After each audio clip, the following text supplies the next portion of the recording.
Dans cette vidéo, je vais te parler de l'histoire de la remontada en Coupe du Monde et en Ligue des Champions. J'ai utilisé un maximum de données pour être très factuel. Déjà, quand je te dis remontada, tu penses forcément au 6-1 en mars 2017. Et c'est normal parce que avant cette date, le terme remontada n'existe même pas en France. Tu vois un gros pic ici en mars 2017 et le deuxième, c'est en mars 2019 pour PSG Manchester United. Mais ça, je t'en reparle plus tard dans la vidéo. Déjà, petite anecdote, depuis 2021, le mot remontada est rentré dans le dictionnaire français. Et pour cette vidéo, on va utiliser ces deux définitions. En Ligue des Champions, j'ai considéré qu'une remontada, c'était quand une équipe avait perdu le match aller par 2 buts ou plus et que finalement elle s'était qualifiée. En Coupe du Monde, j'ai considéré qu'une remontada, c'était quand une équipe perdait par 2 buts ou plus à un moment du match et qu'elle finit par gagner le match. On va commencer avec la Ligue des Champions. J'ai analysé 364 matchs et on va aller droit au but.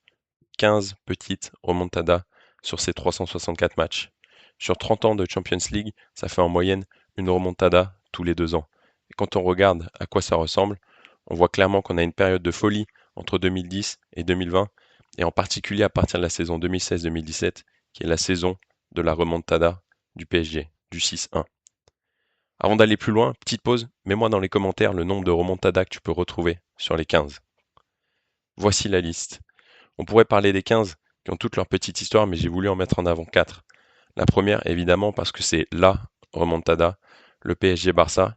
En fait, au-delà de l'abattage médiatique et du scandale arbitral, c'est tout simplement la plus grosse remontada. La seule occurrence où un écart de 4 buts a été remonté. Pour le plaisir, j'ai noté celle de la saison qui suit, où le karma a un peu fait son travail avec la remontada de l'AS Roma face au FC Barcelone.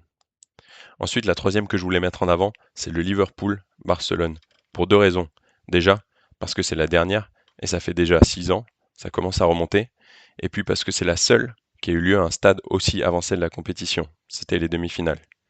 Et puis la dernière, Deportivo La Corogne contre le Milan AC.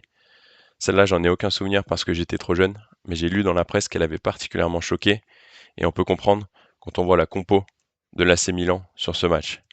D'ailleurs, c'est en 2004 et c'est donc juste avant le miracle d'Istanbul et la victoire en 2005 contre Liverpool. Pour résumer, le FC Barcelone, c'est donc le club des remontadas. Ils en ont réussi 3 et ils en ont subi 2. Ensuite, on voit aussi que le Paris Saint-Germain, c'est pas une légende urbaine, c'est le club qui en a subi le plus. Mention spéciale aussi à Monaco, qui en a réussi 2 magnifiques contre le Real Madrid et contre Manchester City. Et puis pour finir, la petite anecdote, c'est que quand Messi est sur le terrain, vous avez 2,5 fois plus de chances de voir une remontada.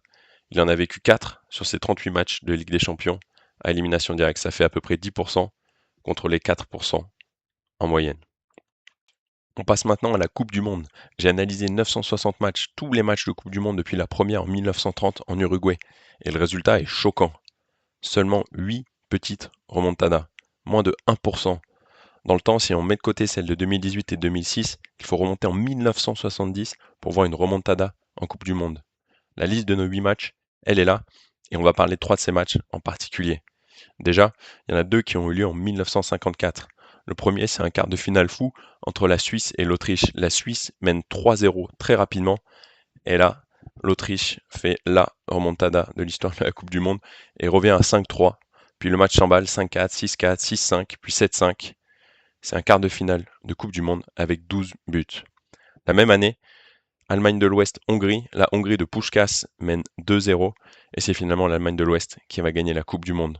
On a donc eu une remontada en finale de Coupe du Monde. Et puis la petite dernière, celle entre la Belgique et le Japon, qui nous donne un tout petit peu d'espoir de voir une remontada sur cette Coupe du Monde 2026. On enchaîne et vous y avez peut-être pensé pendant que je vous parlais de la finale de la Coupe du Monde 1954. On va parler des remontadas qui ont failli avoir lieu. En Ligue des Champions, je vais vous parler de 3 cas. Le premier, c'est ce PSV Eindhoven Milan AC. Le PSV a perdu le match aller 2-0 et gagne 3-0 le match retour jusqu'à la 90e minute où Ambrosini vient les crucifier.